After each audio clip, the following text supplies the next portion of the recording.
this is just an open session. Let me first take a minute to thank the State Department of Environment, Great Lakes and Energy for sponsoring these series, and also McNaught and McKay, who are in Ann Arbor, and Harvest Solar, who is in Jackson, Michigan.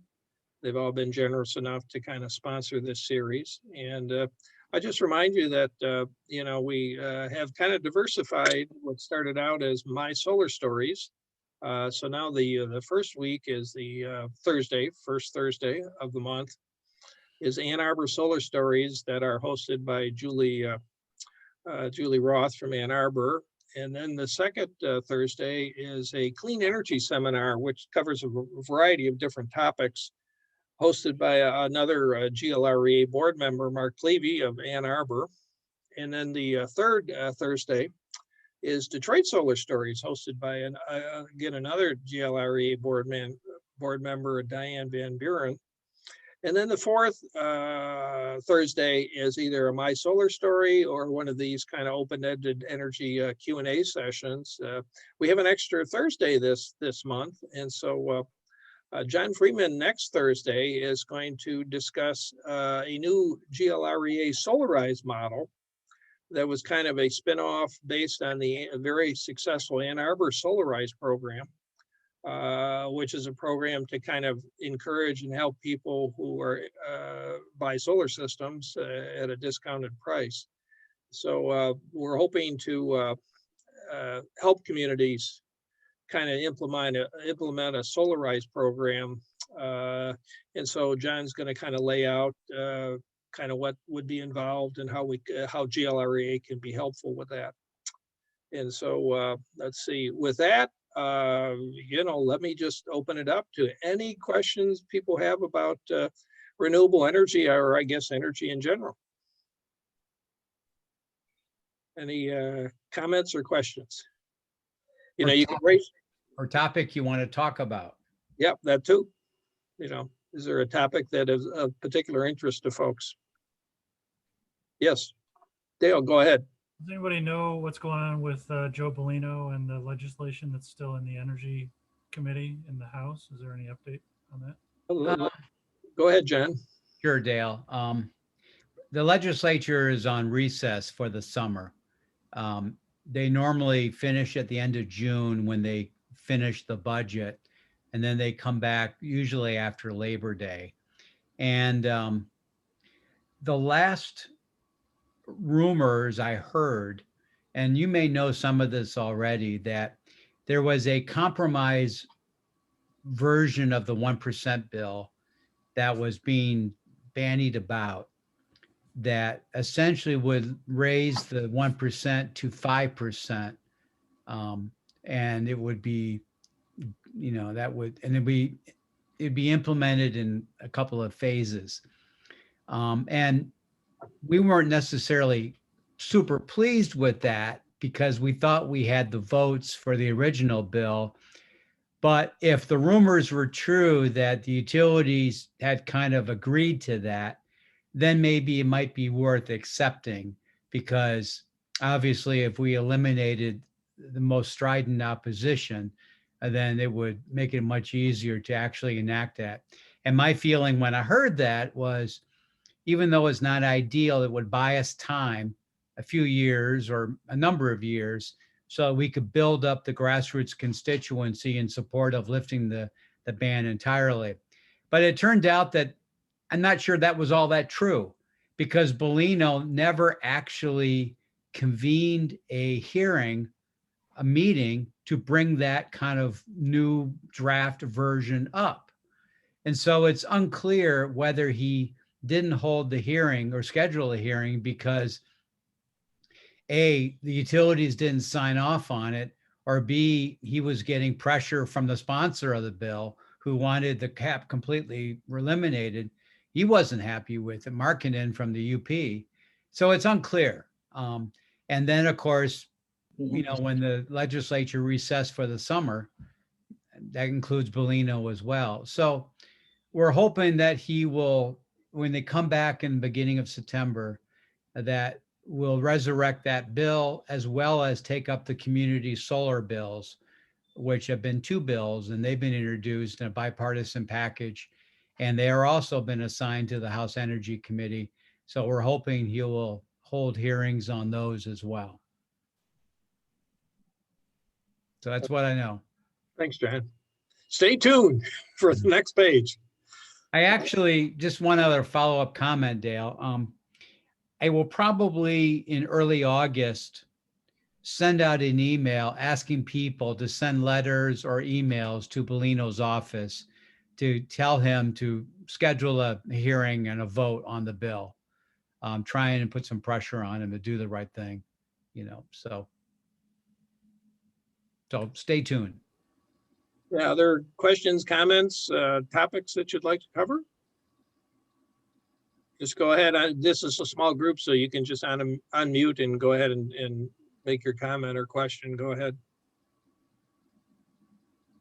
Well, I'm just going to keep talking then. I want to thank Steve Potter, who's on the call here. He was interviewed by a reporter, and Steve, who is with Country Air and Solar, he even had his picture taken, and Steve's quotes in the article were great. Essentially saying it was absurd that there's a 1% cap, and I supported Donald Trump, and I'm conservative, but having a cap that limits the ability of people to choose solar is ridiculous. And as one Republican to another, he hopes Bellino will take up the bill. I'm slightly paraphrasing, but Steve, isn't that the gist of what you said? Okay. So. Thanks a lot. Yeah. We actually had a second GLREA member mentioned in the same article. Absolute Solar, based out of Lansing, was the other party that was quoted in the article. So it was a really one great article, a 1-2 punch, where we had two solar installers talk about how it's important for giving people the option to choose to eliminate this 1% cap, so. And the article did point out that, there was a web page where one could go that kind of ranked all the different states with respect to their policies toward net metering and distributed generation. And I think Michigan was from like the fifth from the bottom or something. I think primarily because that 1% ceiling on distributed generation is so restrictive. It's very much more restricted than almost any other state. And so, I think that helped the article kind of establish the fact that, our state policy is really out of whack compared to the whole country. I want to point you all to the chat. Ashley from the Great Lakes Business Network, she put Ashley, can you speak up? A draft of a copy PDF version of the most recent version. Yeah, so, and I apologize, I'm not on video. I'm having some connection issues on my end, but I just wanted to share the most recent copy, at least that we had obtained, of the legislation before they went into recess. So it does show that 5% cap and a few other permutations depending on what you look at there. Ashley, I'm trying to open it from your chat and I'm having a hard time. Download first. Yeah. I can also try to share it as a Google Doc link. That might be easier since it's a PDF right now. That'd be great, Ashley. Thank you. Happy to. What is the range of caps in other states? I don't know the gauntlet, but Michigan is pretty unique in that we actually have a cap. I don't think there's many states at all that have a cap. At all? Yeah. And I think, frankly, just a little background, it stems from the original enabling legislation, Public Act 295, which was enacted 13 years ago in 2008. And I think the main reason why a cap was put into the legislation is that it was a brand new program, the net metering program was brand new, and nobody really knew what to expect because it was brand new. And so it's not unusual that the legislature, when they're rolling out some new legislative policy program of sorts, it's not unusual that they put language in there that forces the legislature to revisit the legislation X number of years down the road so that they can make changes, stop the program if it's a failure, or if it's a success, they can just reauthorize it. And Essentially, a pilot. right. But so this is really holdover legislation from 2008. And the irony is that one of the reasons that the 2016 legislature updated Public Act 295 is that there was this whole notion that non-solar owners were subsidizing solar owners, and the utilities were putting a lot of pressure on the legislature to revisit net metering. And so the 2016 legislation that was enacted forced the Public Service Commission to re-examine net metering. So then that program was transitioned into the distributive generation tariff program. The 1% cap still applied, but now, as Steve Potter can tell you, when one of his clients puts extra electricity that their solar systems generate back to the grid, rather than getting a credit that equals the retail rate, which was what the law was under the original program as a part of net metering, now it's only about half that amount, about 8 cents. And so the argument then that solar owners are no longer being subsidized, even if you don't think that's true, well, clearly it's not true anymore. And Dan Scripps, the chairman of the Public Service Commission, testified last March to the House Energy Committee, maybe it was February, that there are no more subsidies between solar and non-solar, and there's no economic reason that justifies having a 1% cap. But this is where it gets difficult in dealing with the utilities.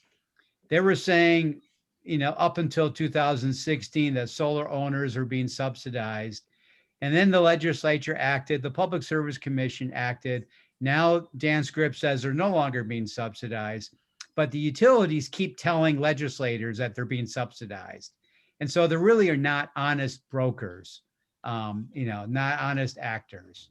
And it's just frustrating because, you wish you could be professional with these utilities. And yet everything seems to be a completely moving target, and that they use whatever rationale that suits their position at any given moment. And so that's why we frankly have to build up the public support for solar and renewable energy. And we need to make it bipartisan, which is why Steve Potter's comments were perfect. And because this is a bipartisan issue. And we have a mixed legislature with Republicans in control, and we have a Democratic governor. And so, this legislation is sponsored by a Republican. So it's, we have Republican interest groups supporting it. We have Democratic interest groups supporting eliminating the cap. And so there's no real reason that we should have this cap, except for the fact that the utilities, they give out a lot of campaign contributions, and they have C4 dollars, which can also be a form of intimidation. And of course, Joe Bellino's from Monroe, which is the home of backyard of DTE's, nuclear plant and coal plant. And of course, Bellino is probably going to run for the state Senate. Dale Zorn, who's the current Republican state senator in that area, is going to be termed out. And so probably Bellino is getting pressure from DTE saying, and from maybe consumers saying, well, if you really want to run for the Senate, we could be very helpful. But if you sponsor a vote, we may not be all that happy with you. And so, it's intimidation tactics 101. On a different subject, which was touched upon in the community community solar Solar. services, have things been discussed whereby, for example, a developer can put up a solar system in the development and then have a communal battery system to basically for the benefit of that development? There has not been specific discussion about the battery component, but I don't think there's any reason why that could not be a part of the discussion if we can get the community solar legislation enacted. Because essentially, you know, even under the classic community solar architecture, where a third-party developer builds a solar farm, they sell panels to individuals who want to buy the panels. The investment tax credit would be available to those individuals or businesses or farmers that want to buy a certain number of panels from the solar farm. And because, I mean, the legislation leaves it up to the Public Service Commission to determine what the value for a credit would be. In other words, you would, in some cases, may have the same problem that people who have solar on the home have, where in the summer months, the solar system generates more electricity than an individual can use in any given moment. And so then they sell the electricity back to the utility and get a credit. Well, if you live in a house or a condominium and you buy, let's say 10 panels, and those 10 panels are generating more electricity than you can use, you'd have the same scenario where you would essentially sell that electricity back to the utility and get a credit.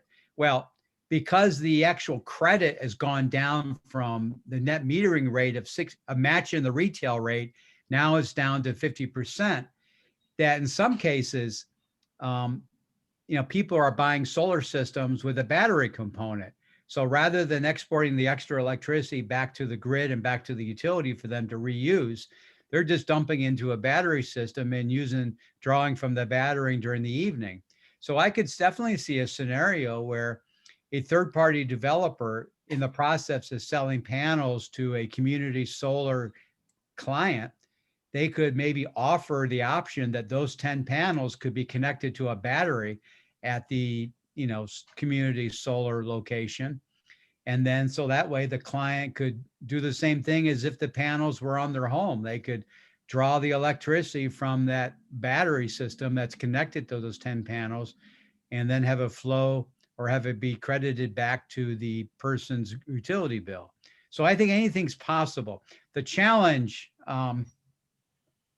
the challenge, Abraham, is getting the enabling legislation enacted, because right now, because we don't have a community solar statute enacted, the utilities are under no legal obligation to work with third-party developers to establish a community solar system. And so that's why we want, for instance, what Minnesota has, which is a classic community solar, and apparently about 20 states around the country currently have a form of the type of community solar we very much want to have in Michigan. And today I had an interview with the Associated Press reporter, and I pointed out the fact that Northern States Power, which is a major investor-owned utility in Minnesota and South Dakota, they're obviously doing fine in Minnesota, even with Minnesota having a community solar statute. And so there's really no reason why we don't have this statute enacted in Michigan. I mean, it really doesn't present that much of a threat to, consumers' energy and DTE.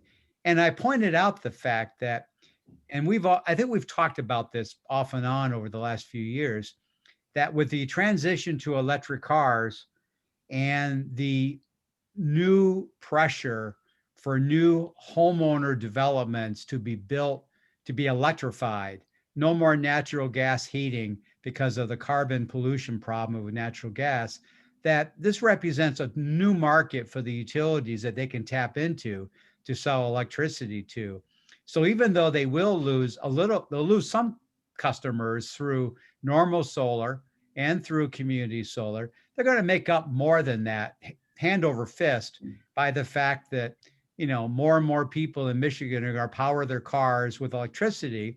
And many of those people that buy electric cars, they're not going to install a solar system. They're just going to, you know, charge their cars through buying power from the utility. And they're going to do it at night when they're sleeping, so their cars are fully charged in the morning. And that's actually a time where the utilities are not selling that much electricity. So, you know, it to me, it's a false choice between lifting the cap and having community solar versus the vitality of the electric, you know, utility industry in Michigan. You can have both. There's more than enough market share for everybody. And Minnesota's and the other states are great examples of that. Have other ideas such as the robustness of the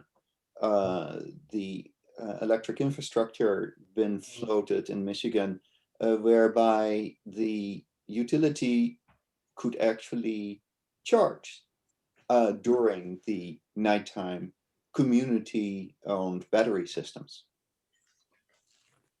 I'm sorry, they could charge community-owned that? They could store, they could use community-based storage systems. Oh, I see. Well, From the grid to the, so that's one of the models that is actually in use in Australia. Both Consumers Energy and the DTE actually have a number of pilots going on with respect to battery systems for different ways. So, you know, now the utilities necessarily encouraging all of us to get batteries, but they understand that storage is an important part of their future. So they're actually having innovative pilots with batteries in people's homes, and they're having microgrid pilots. You know, I just participated in a forum related to New Viridian, a sustainable community project in Ann Arbor. And Matt Grokoff, who's the developer, it's interesting. He's working with DTE to have basically a battery system for the community.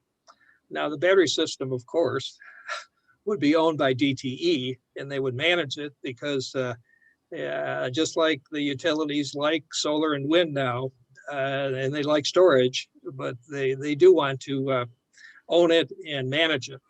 It's this whole idea of doing things at a more private basis with private developers or community organizations is not their preferred path. But it's interesting that we are having a number of different kind of battery pilots going on. The other thing I think is interesting is that a number of solar installers now are either encouraging or requiring batteries along with their solar systems. I read that Tesla basically now will only sell a solar system if you also buy a battery. And I know Power Home, when they make sales pitches, they really push the idea, hey, you really need a battery system for backup. And I heard somewhere that the new systems sold here in Michigan, probably half of them now are coming in with batteries. And that's probably primarily because Power Home is pushing it so much and they're doing a lot of systems. So it's you know, the kind of solar market keeps changing, and yeah, it's very interesting. And how about, so this is also from a Tesla, a Tesla possibility. I understand that in Michigan, it's not allowed to load your battery from a generator. That's correct. I don't know. You mean like in your own home? Right. Oh, I don't think there's any prohibition against, you know, what you do behind the meter in your own home. Let's say I had a battery system, you know, I mean, I could use electricity from the grid to kind of store electricity in my battery. I don't think too many people are doing that, but I don't think there's any legal reason why you couldn't do that. But there may be something I don't understand, but that's, it wasn't, there's a lot of things people do, of course, which whether they're legal or not, nobody knows, but they just go ahead and do them and don't tell anybody. So, I think that there has been some prohibition to that. For example, in California, when they knew that they were going to be having rollouts, burnouts, they didn't want people getting on the grid and downloading, energy. oh, okay. So I think there are some laws, maybe not in Michigan, but certainly in California. Well, that's a good point. Of course, California is such a unique situation because of their problems with the fires and but that's interesting. Yeah. I just heard today, I was reading that Pacific Gas and Electric, the biggest utility in California, they announced that they're going to start burying some of their power lines in selected parts of the state to try and reduce the hazards of starting, forest fires. And Patty Poppy, who used to be the head of consumers, now heads up that utility. So it's just kind of interesting to read her name in the paper, dealing with California. Dale Klein had a question in chat, and Ashley did a pretty good job of explaining it, but I want to explain it a little bit more because part of my job is to educate GLREA members about how politics works in 2021. And the use of money has become a very kind of a sophisticated series of tactics that are commonly used. GLREA is a nonprofit organization, and we are organized under the Internal Revenue Code, Section 501c3. And that literally is a tax code that's a part of the federal tax code. And that means that contributions to GLREA are tax deductible from members, and we don't pay any taxes to the federal government, but we also can't lobby beyond a very small amount. And we cannot give contributions to candidates running for office as a part of the C3. Now, the utilities, they're organized as a corporation, and they've set up a political action committee, which under the laws in Michigan, they're allowed to give certain amounts of money to candidates running for office. You have one amount for state rep, which I think is around $5,000. And then you have a higher amount for the state Senate. And then you have another higher amount for the governor. And of course, Secretary of State and all those. A 501c4 is another IRS federal tax code designation.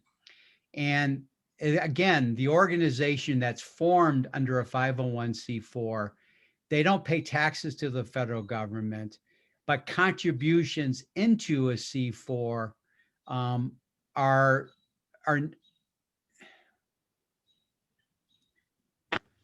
they are actually, I'm drawing a blank now whether they are tax deductible or not, but maybe Ashley knows. But donations to a C4 are not tax deductible. Okay.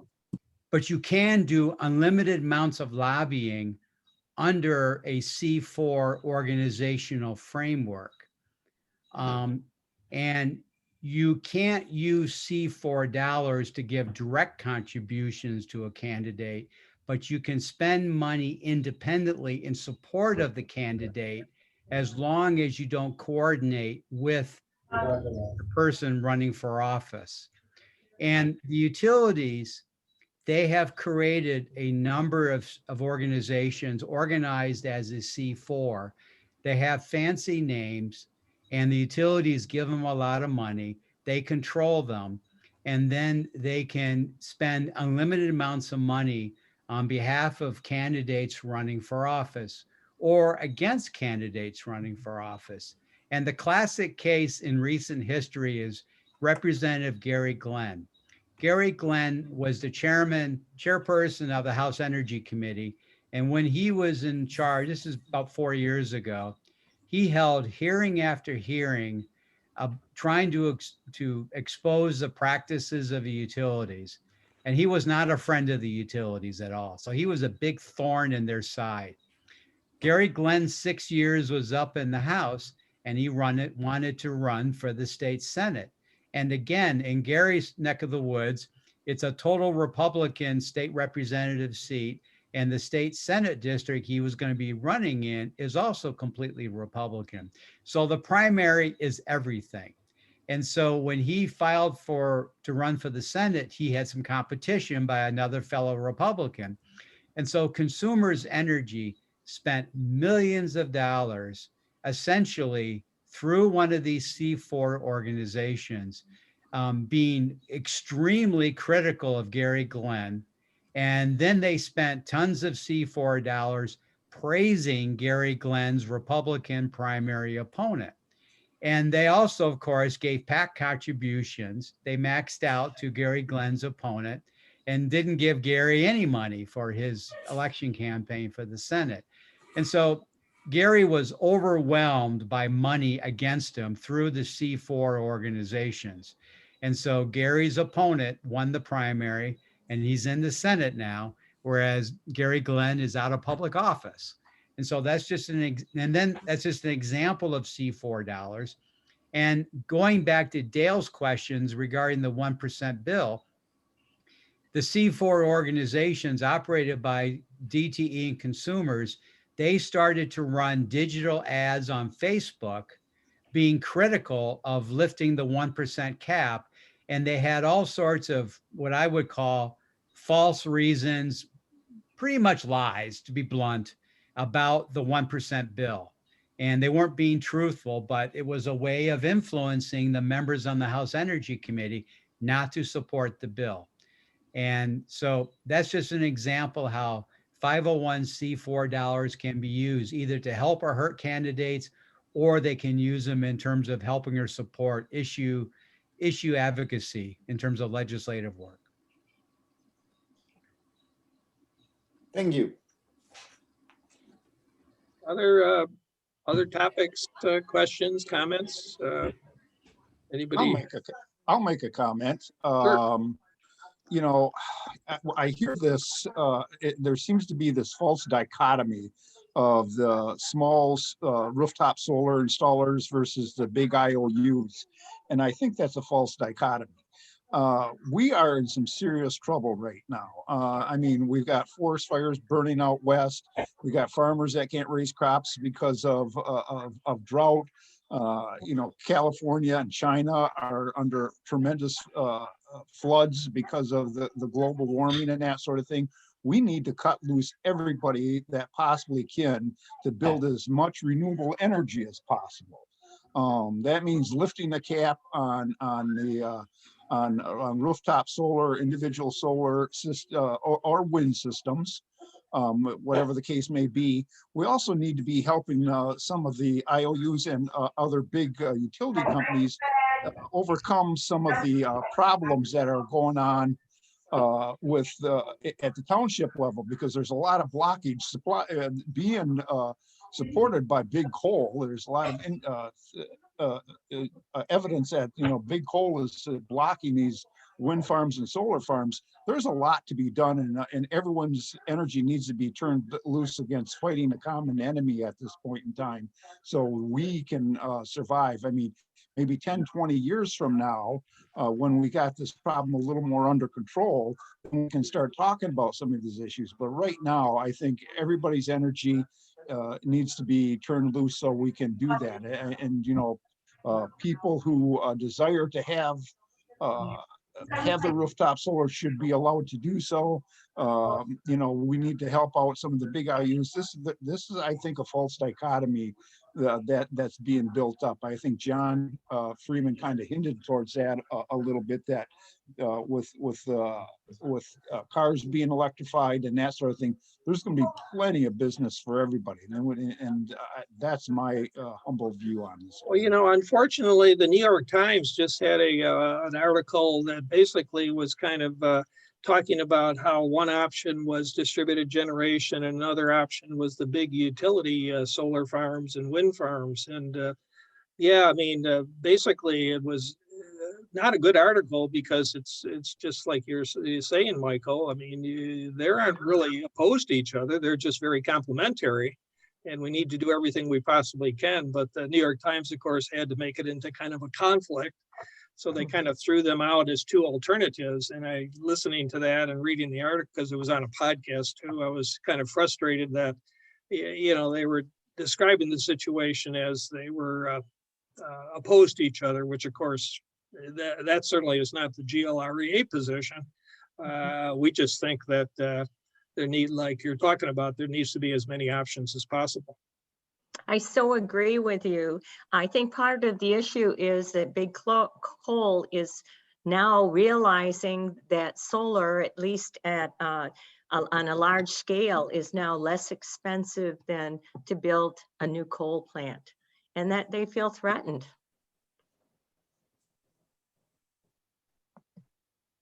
No, that's right. That's right. And so. Other comments, thoughts, questions about anything related to renewable energy, or I guess energy too? We could, anything related, it's all kind of interconnected. Let me put my staffer on the hot seat. Okay. She's gotten used to me doing this. So Katie, from the point of view of being a young activist, graduate student, what are the things that concerns you as you look around this country and as we are trying to grapple with climate change and energy issues? Are there things that particularly interest you or concern you? Yeah, it's hard sometimes not to feel like we don't have enough say in politics, and that lobbyists always, like, basically politicians are just influenced by the money. And so fossil fuels have a lot of the money right now, and that's kind of frustrating, especially as somebody who is a student and doesn't have a lot of power right now. So that's kind of what kind of also motivates me, because I keep seeing that, like, routinely politicians just go with the money. So it's very frustrating. But yeah. You know, there's an old expression that the politicians will step up once the people start leading. And, you know, I think historically, when younger people start agitating and marching and getting involved, that can be a really powerful, positive force for social change.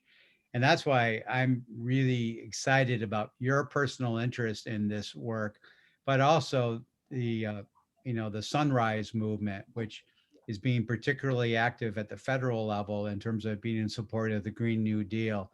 I think it's really wonderful. And I guess the other obvious comment is that, you know, the world that's going to exist in the next, you know, 10, 20, 30 years is going to be your world that you're going to have to deal with. And so I'm one of the things that I would like to see GLRA do is to try and reach out to the younger generation and get them more involved with the work we do. There's a teacher in West Bloomfield, Barkley, Josh Barkley, who always brings students up to high school students up to Lansing to testify. And they testified on the Senate version of the 1% bill last cycle. And it was really great, because I think the more that people get exposed to the political system, then the more they know that they can have influence. And money obviously is as I've said a few minutes ago, is a very powerful factor, but it's not everything. And, you know, and there was a recent poll done on behalf of Community Solar, and the polling indicated that 75% of people in Michigan, both Democrat and Republican, are in support of renewable energy and support of community solar. And so we just need to somehow galvanize the public to make their voice heard. And that can be, that can be very influential to the Bolinos of the world and everything. So. You know, I saw some the effect of kind of the public support when back when they were first considering the 2016 energy legislation, because the Senate was having some hearings, and you know, at that point in time, basically the legislature was thinking of just dumping net metering, and you know, basically don't need it anymore, subsidies, all that sort of stuff. And so GLRE and a number of environmental groups got a lot of people to come to the hearings. And it was interesting because, you know, there was a lot of people talking about how important solar was in distributed generation. And I could tell some of the senators, and particularly the chairman, was very frustrated. In fact, at some point he said, well, we're not really talking about the important issues, you know, because to him, the important issues was what the utilities wanted to talk about. And all these people were there talking about how important solar was. And it was kind of interesting because, of course, they were obligated to kind of listen to all these people. But at least the chairman wasn't happy with it. But it made a difference, because ultimately what happened was there was that provision passed in the law, which basically moved it to the Public Service Commission to look into what should replace net metering, and that's how we got the distributed generation tariff, which certainly was not an ideal move, but what originally was proposed was basically just get rid of it. There's not going to be any net metering, and the utilities actually had a proposal that if you had a solar system, you would be obligated to sell all your power to the utility, all of it, at whatever rate they kind of thought was fair. And then basically, of course, they'd sell it back to you at the retail rate. And everybody was going, wait a minute, that doesn't make a lot of sense. You're gonna buy a solar system, and now you're obligated to sell it to some other party, even though it was your money. And then they're gonna sell you back the electricity you generated at like half the rate. So that was what was originally proposed back in 2016. But the public support, I think, made all the difference. And in this case, it's a bipartisan, you know, attitude. I mean, liberals, progressives, conservatives, we all like having the option of installing our own energy system so we can be in control of our energy expenditures. And some people may be concerned about climate change more than others, but the notion of being able to save money and having the freedom to choose the option of installing your own system is something that I think everybody supports. And everybody, even people that may not be concerned about climate change, they certainly are concerned about the natural resources that Michigan has to offer for hunting and fishing and hiking and boating. And clean energy supports all of those, as well as creating jobs by supporting solar. I mean, and so this is one of those issues that if we can just unify enough people, Republicans and Democrats, and then we can put pressure on. And it makes it extremely difficult when you have a bipartisan approach that the utilities, they can't sick Republicans against Democrats, because you got people in both parties that are very supportive, and that's very encouraging. The community solar legislation is a classic example where there are two bills and they're tie-barred together, so both have to be enacted for it to take effect. One bill is sponsored by a Democrat, Rachel Hood from Grand Rapids, and the second bill is offered by a Republican, Michelle Hoytiga, from the Cadillac Manton area.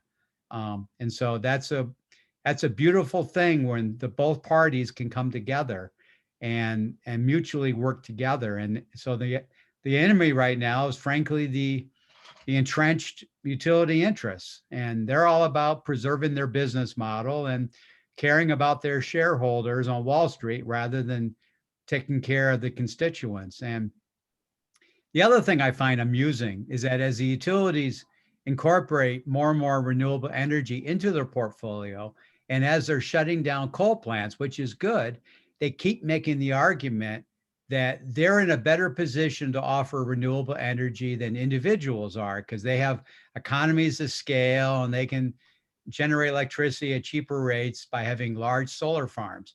But if you look at the actual utility rates, they keep going up every year, even as they're incorporating more and more renewable energy. And so even though it's cleaner energy than it used to be, the rates still go up every year. I mean, consumers got 11.9% increase last December. They waited 2 months, the minimum amount of time, and they asking for another 8% increase in residential rates. They filed in March 1st.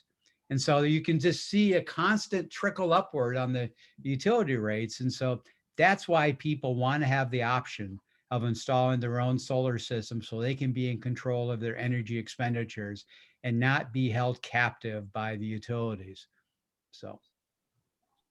Other questions or topics, comments people have? I have a question about a very different Go for it. aspect of or approach toward energy management or utilization.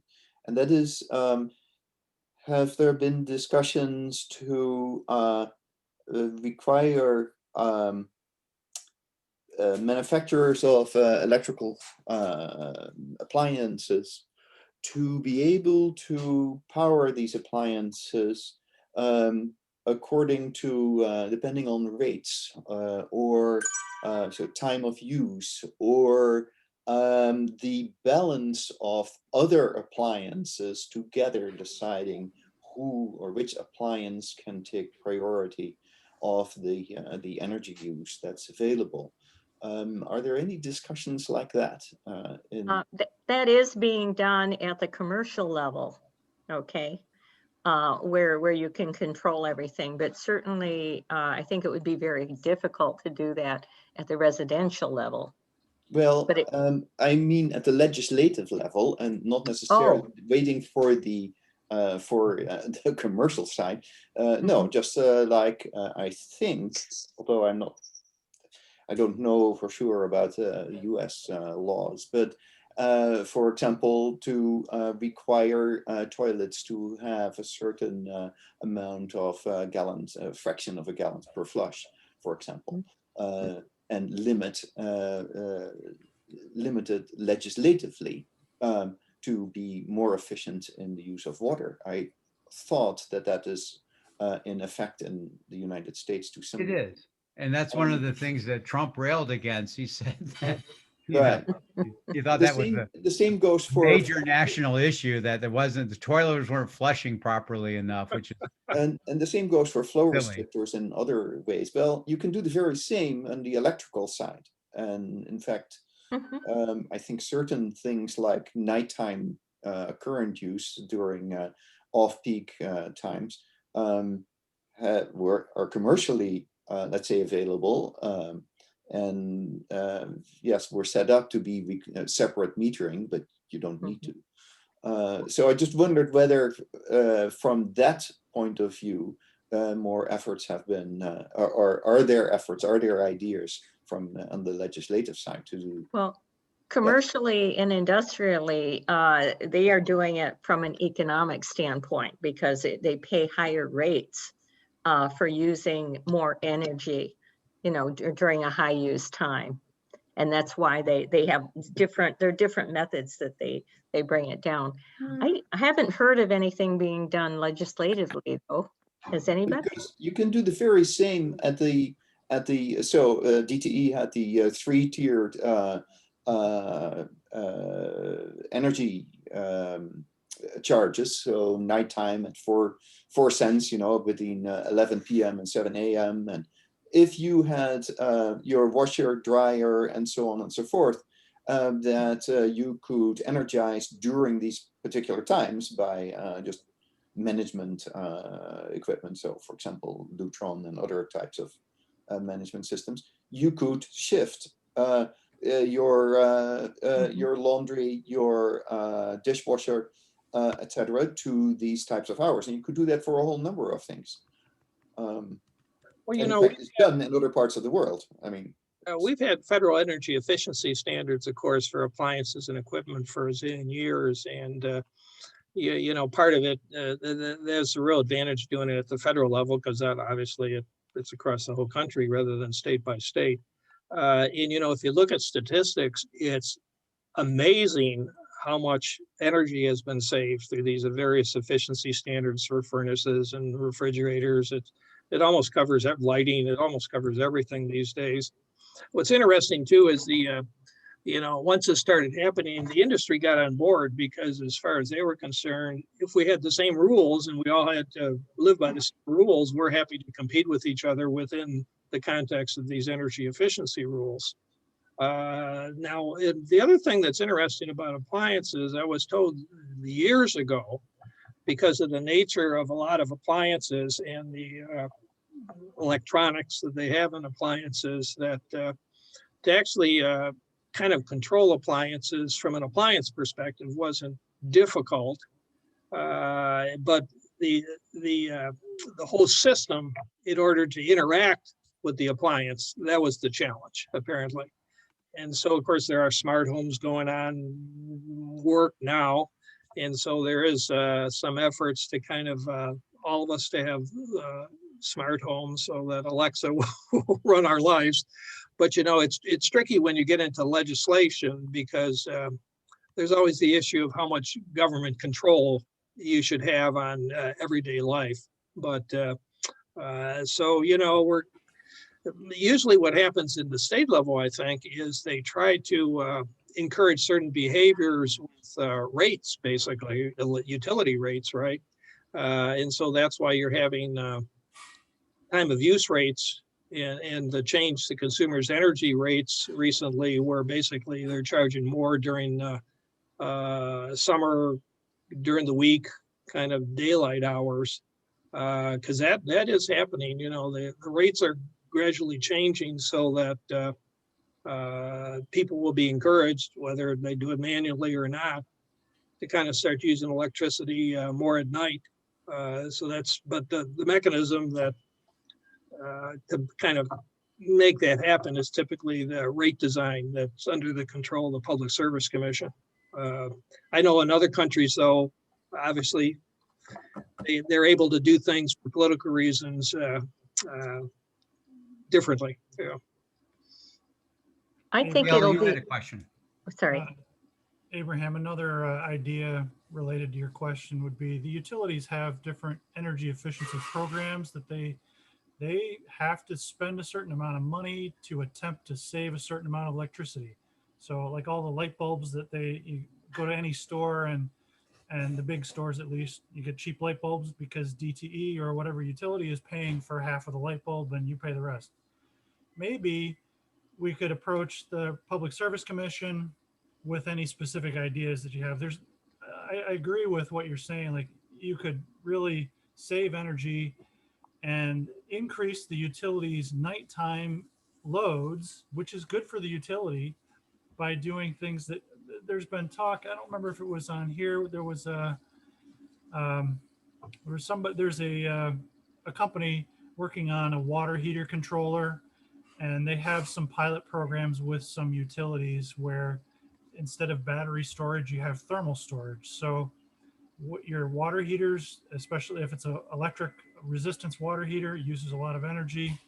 You don't have to heat it all the way up during the day or the afternoon under peak rates. You could wait till nighttime and then charge it up all the way.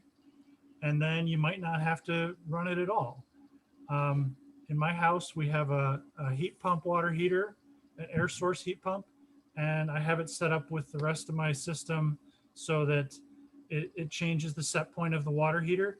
And now the heat pump water heater, it doesn't use that much energy to start with, but it never runs at night when I would be using energy from my battery. Instead, it runs only during the day when there's extra sunshine. And a lot of times I have it so it cranks all the way up to 160 degrees, and then I have a tempering valve.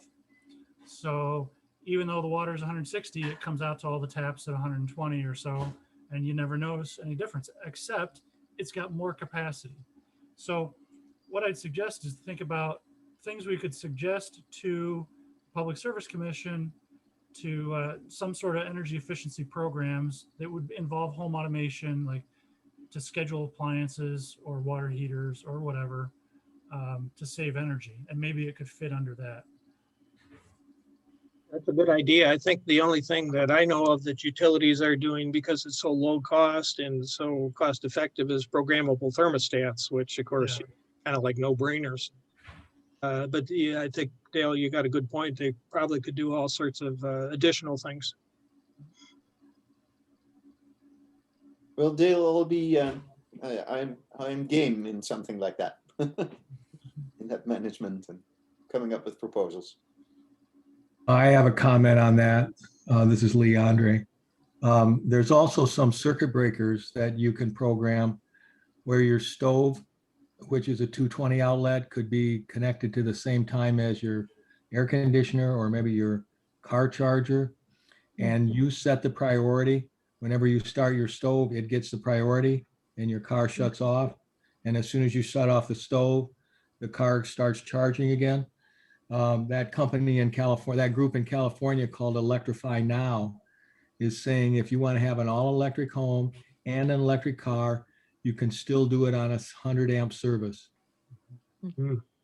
by using these circuit breakers where you can choose things that are intermittent, like your hot water heater maybe, or your stove, and you can piggyback other users on them so they never come on at the same time.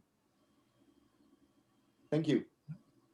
Another one is Ohm Connect in California. It's a demand response type of system, and I'm really surprised that Consumers Energy has a rate plan that's basically the same thing. I wish that DTE would offer that, and I'm kind of curious how in the world, why it doesn't seem like something the utility would really want to do. It seems like it's a good idea. And so I'm curious how Consumers Energy got that, or how they decided to offer that plan. And DTE has a similar rate plan that Abraham, I think you mentioned a little bit. It's kind of a 3 tiers, Right. and there's a critical peak that they call. It's the same peak that they call for the air conditioner program to lower or change your set point for your air conditioner. Except then your rate is like 99 cents a kilowatt hour for electricity.